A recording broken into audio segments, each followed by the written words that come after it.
Hi guys, James is back with another video, and sorry it's been so long. I don't know how many have been waiting or wondering, but I was wanting to wait until I got my new phone. I just find these videos so much easier using an iPhone with iMovie as opposed to when I was using my Android phone with, I think the app was Power Director. I just find it so much easier, plus having a phone with a lot more memory, because I had done a few of them on my little iPhone SE just because it was an iPhone and it had iMovie, but I couldn't make them very long, and sometimes I couldn't upload them with the photos because the file was too big for the phone. Anyway, and also I had run out of a lot of ideas, so I wanted to build up another backlog of lists to do and get some inspiration for some new lists.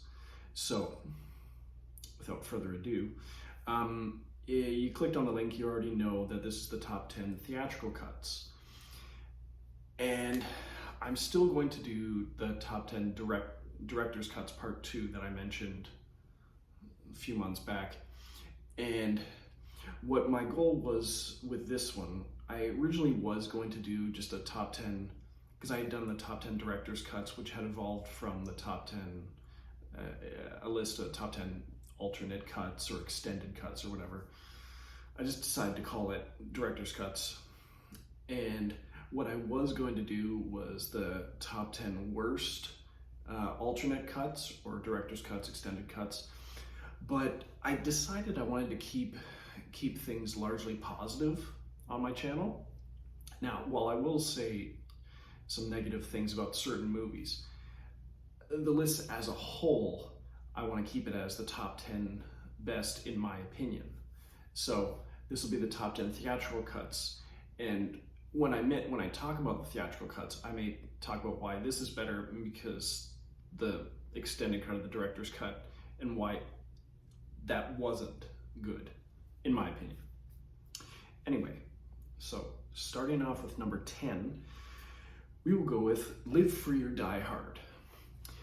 Now, this was Die Hard 4, and this one came out, and it was edited by, I believe, Nicholas DeToth, the same guy who edited Hitman, and apparently they wanted to keep it like, because the original first 3 Die Hards were like 18A or at least 14A or something. There was a lot of language and violence and blood and stuff like that, and they wanted to appeal to a broader audience, so they brought this one down to, I believe, a PG or PG-13 in the States. So they brought the editor in to bring it down, take out pretty much all the language and like a lot of the blood and stuff like that. But what I found when I watched the unrated cut of Live Free or Die Hard was I thought largely, and this is true with a lot of extended cuts, it's largely the same movie. And then they like a lot of the Fast and Furious movies, where it's just they extend the action parts a little more. There may be another F word in there, action scenes. They just expand everything. This one, I would liken it to the season 6 finale of The Walking Dead, where they introduced Negan, where they actually introduced the character of Negan. Jeffrey Dean Morgan came on screen, did his whole amazing speech in front of all the survivors kneeling on the ground. Now, if you got your hands on the Blu-ray of season 6, they had the alternate version of that episode that was more truer to the comics, the comic version of Negan, where there's just, I don't know how many F words are in there. It's just like F this, F this, F this, F this. And he just he peppers them into all his sentences, and I don't think it worked. It was just like, okay, you're ruining the impact of the speech he's making by just that effity, and I'm sure he's having a great time with it, but it just broke up. It just broke all the momentum I thought they had going.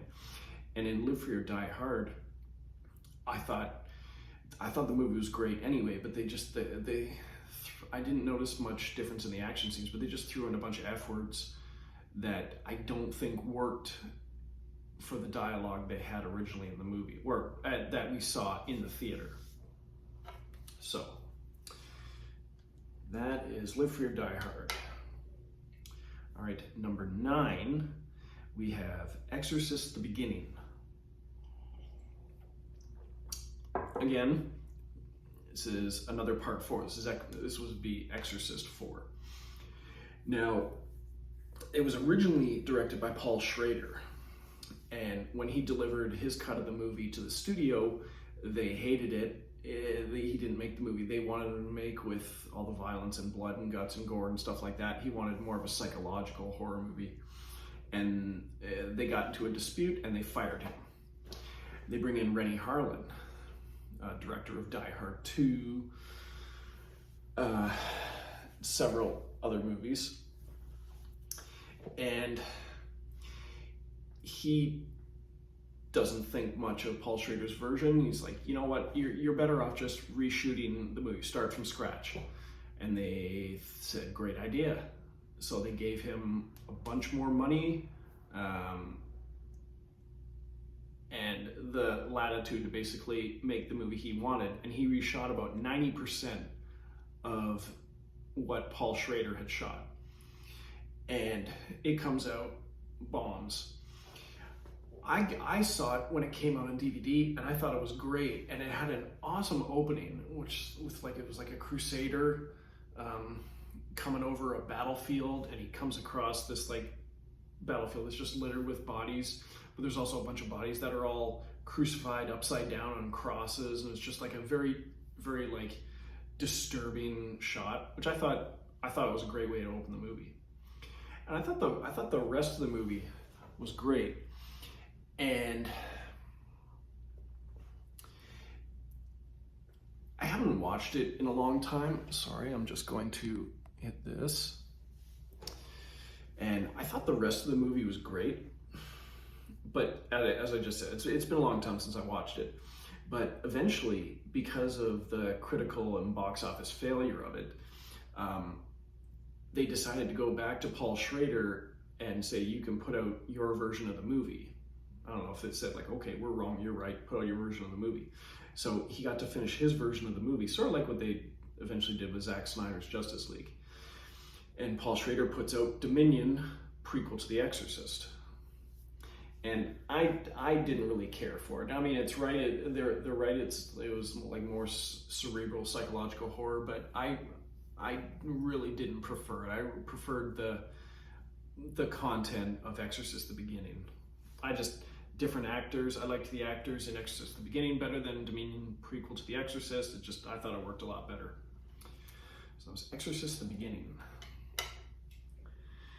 Okay, number 8, we have Gone in 60 Seconds.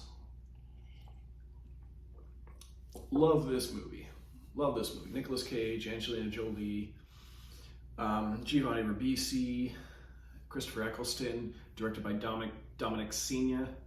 And they put out, they with a lot of Bruckheimer films, they put out a lot of these extended cuts. They did it with Con Air, they did it with Hunt for Red October, Black Hawk Down, and they did it with Gone in 60 Seconds. And I thought there was a lot of scenes that I liked in it, but there was a couple scenes that I thought took me out of the movie. And one was when Will Patton's character goes to see Nick Cage, who's just basically exiled himself from the life of crime, stealing cars and stuff, and he goes to talk to him, and they go into his office in the shop to talk, and he's like doing the whole Mayberry, like do do do do do do do, and whistling and stuff like that. I just thought that really wasn't needed. It's like go in there and talk, not just do the whole making fun of the whole Mayberry lifestyle or out in the middle of nowhere. And the other one was when Giovanni Ribisi and Nick Cage finally reunite and get to talk. And in the theatrical version, it was a very sweet, kind of touching reunion of the brothers. And in the extended cut, it was very antagonistic. Like, I don't know why you're here. You don't need to be here. Didn't ask you. Don't want you here. Blah blah blah blah blah. And I thought it was very, very on the negative side. So those are the two that stood out. The rest of the movie, the stuff they did with the movie was great, but it's those two scenes that make me absolutely prefer the theatrical version. It's gone in 60 seconds. Number 7, we have another Die Hard film, Good Day to Die Hard. It's be Die Hard 5. And a lot of people think this is the worst one. I think it's one of the better ones, like Live Free or Die Hard. I think 3, 4, and 5 are all better than 1 and 2. Just my opinion. Now, with Good Day to Die Hard, you have John McClane going after his son. Bruce Willis going after Jai Courtney, who's especially an agent over in Russia, gets in trouble, and Bruce Willis goes to rescue him. Now, the film is bookended with the daughter coming from, let me see, what's her name? Sorry, bear with me. Mary Elizabeth Winstead plays Lucy McClane. She was in Live Free or Die Hard. He had to rescue her.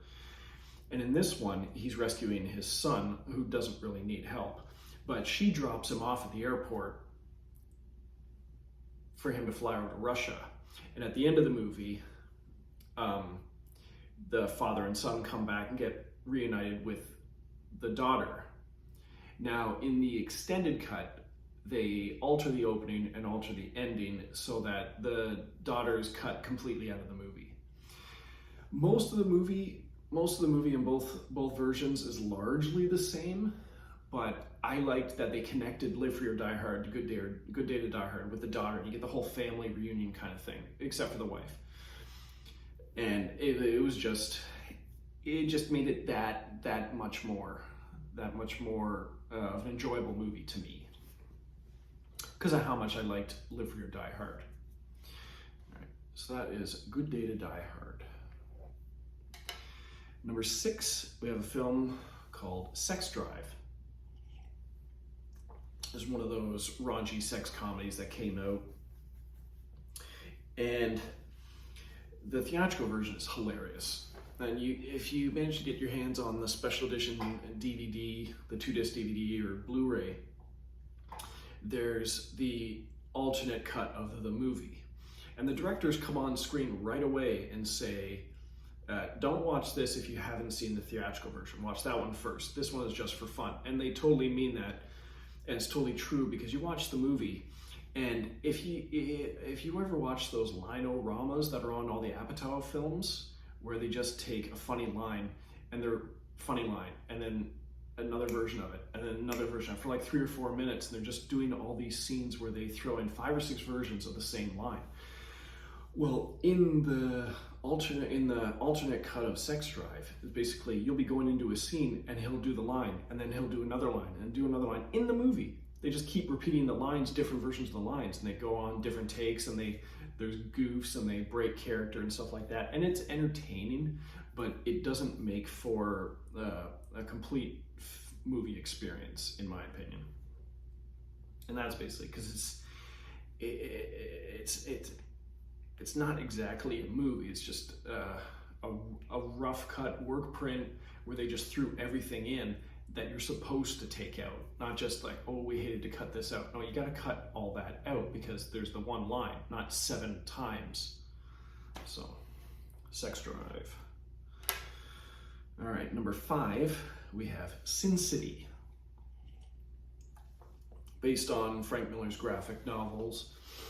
And the theatrical version is bookended by 2 scenes, both involving Josh Hartnett as a hitman.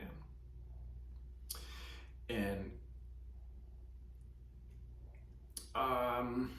okay, I'm just gonna, because of some of these, I'm gonna say spoiler.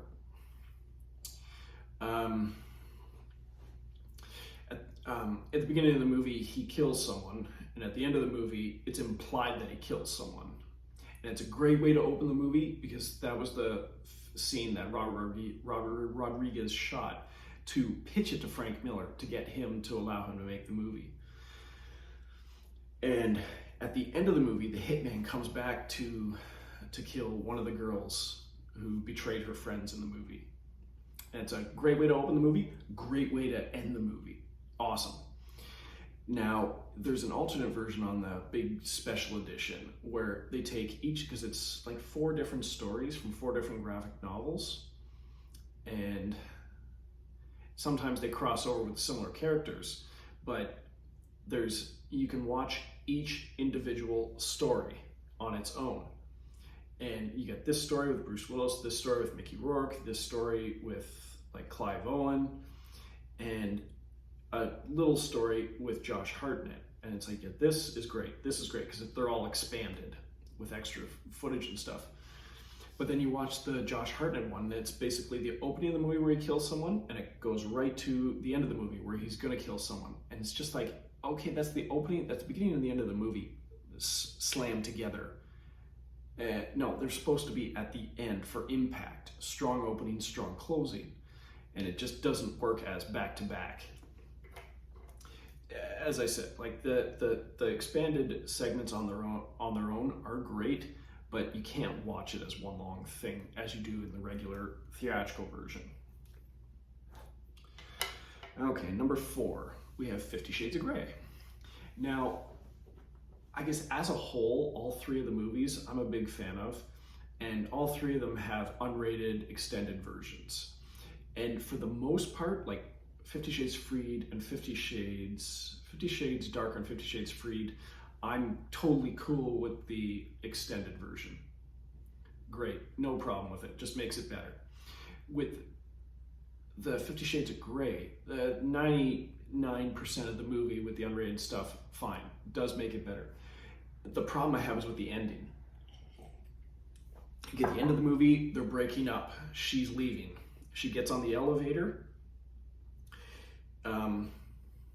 He says, Anastasia. She says, Christian. Elevator door shut, cuts to black, and the Weeknd song comes right in, the theme song from the movie. And it's just like, oh, that was great. Great way to end the movie. In the extended version, Christian, Anastasia, elevator door shut, cut to black. And then the movie goes on, and then the movie goes on for a few minutes, and then it cuts to credits, and then the song plays. And it's just like, oh, you ruined it. You had me and you ruined it. It was like great for just cut to black and the movie's over, not cut to this and now it's over. You just took all the air out of it. So that was my gripe with that one, because it was such a strong, it was a very strong, impactful ending, and it's just like, oh no, that's not very good. Anyway, 50 Shades of Grey. Number 3, we have another part 4. Excuse me, this is Saw 4. And again, with all the Saw movies, they all have unrated versions, I believe, out of the original 7. Jigsaw doesn't and Spiral doesn't, but the original 7 before they stopped for a bit. All the unrated stuff is great, but with Saw 4, there's at the end where you find out that Hoffman is in on it, and he's there, he's in a trap, and Donnie Wahlberg's up there in a trap, and there's another guy who's making Riggs do all this stuff, and Riggs himself is being forced to do all this. Anyway,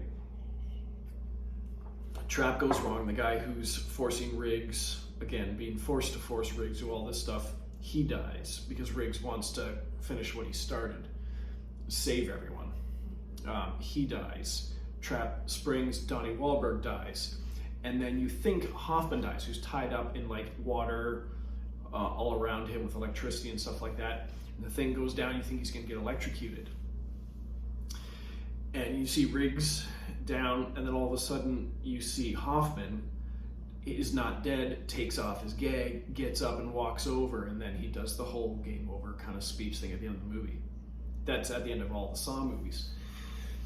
But what they did in the extended cut was you don't see that. It cuts right to all of a sudden Riggs looks up and Hoffman's standing there, and it's okay, but it was more impactful. It was just like when John Kramer is the body in the middle of the floor. In the first one, you see him slowly gets up off the floor. It's like, holy shit, it's him, he's alive.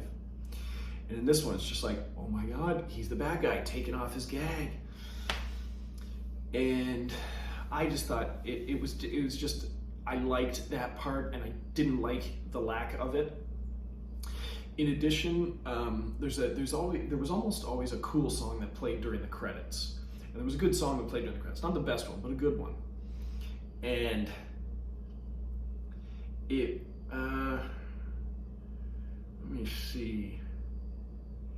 It was, they took out the song that had lyrics and they replaced it with score. And I just thought, like, oh, I kind of liked that song. And it took me a while to find it. I kind of liked that song, and they replaced it with score. And like, I guess they didn't like it that much. But this is just my opinion. So that was Saw 4. Number 2, we have Blade Trinity. Now, I love all the Blade movies, even Blade Trinity. And they put out the extreme extended edition or whatever. And another case of about 99% of the extended stuff is great, especially when Ryan Reynolds is giving backstory about Dracula, because he's the main bad guy in the movie. There's a thing at the end. In the end of the theatrical version, at the end, Dracula is going to die, and Blade's there. They just had a big fight, and Dracula's like, well, they're never going to accept you or whatever, so allow me a parting gift. And the parting gift was, all of a sudden, Dracula's not there. No, you see Dracula laying there, and they bring him in, and all of a sudden the body starts to fall away, and it's Blade. And the gift was, he made them think that they had killed Blade because they thought he was the bad guy, and then he gets away. Now what they did in the extended version was, there's Blade and Dracula, and then it's just Blade, and they think he's dead, and they take him into the hospital, and they're gonna perform an autopsy or something. He wakes up, beats the hell out of everyone, and gets out of there. And it's just like, well, you kind of ruined it, because Dracula still said, allow me to give you a parting gift. And then all of a sudden Blade's in the hospital and beats up everyone and leaves. I'm like, well, what was the gift? It was a typical plot, like essentially a major plot hole they put in there. It's just like, allow me this parting gift of what exactly? I saw it in the theatrical version, but not here. And it was another case of, it was a great strong ending for me, and you took it away. Okay, so that was Blade Trinity. All right, number 1, we have a film called The X, a comedy, also known as Fast Track. I don't know if it's in the States, but it's an alternate title for international or whatever. And it was The X, and it was a movie starring Zach Braff, Amanda Peet, and Jason Bateman. It's basically a guy gets fired from his job as a chef and moves back with his wife's parents, gets a job with his father-in-law's ad company and stuff like that, and he's at odds with Jason Bateman's character, who's in a wheelchair, and it turns out he's been faking it all this time. He has trying to put the moves on his wife and stuff like that. It's hilarious. And then they put it out on DVD, and it's the unrated version. And it's almost the only version you can find. It took me several years, and I finally found the theatrical version on DVD in a store in Stratford. And the theatrical version also, I got it off Google Play. So thank you, Google Play. And when I put the unrated version in and started watching it, within the first few minutes, I like somebody had punched me in the gut. I was so angry because it was just like, oh, because you get to the first really funny part and they cut it out, past that to something else. And then there's jokes and stuff that Jason Bateman's making at his own expense because he's in a wheelchair and stuff. And it's just like another one cuts it out. and then cuts it out. And they cut out the whole plot reveal that he's been faking the whole time. So you watch the unrated version, he's in a wheelchair. He's been in a wheelchair the whole time. He's not faking it. And basically in my opinion, they cut out almost every single funny part of the movie that I thought were the funniest parts, and then threw in a dream sequence with some nudity and said, oh, this is unrated. It's just that they basically gutted the film. Kind of similar to Kingdom of Heaven with Ridley Scott, where they cut out like 45 minutes of the movie. I saw the theatrical version of that first, and I thought it was a good movie. And I see the director's cut, and it's amazing. You go back to the theatrical version, and you feel like it's been gutted. But I did like it when I initially saw that. I don't know how much I would have liked the X if I saw the unrated version first, but the theatrical version is just so much funnier. And I wanted to take the disc out and break it. I was that angry about what they did to it. Oh man. And you'll see what I mean if you watch the two side by side. Anyway, I appreciate you waiting till I had another video to put up, and I hope you enjoyed this one. Like, comment, subscribe, suggestions are all welcome, and I'll see you very soon for my next one. So, toodles.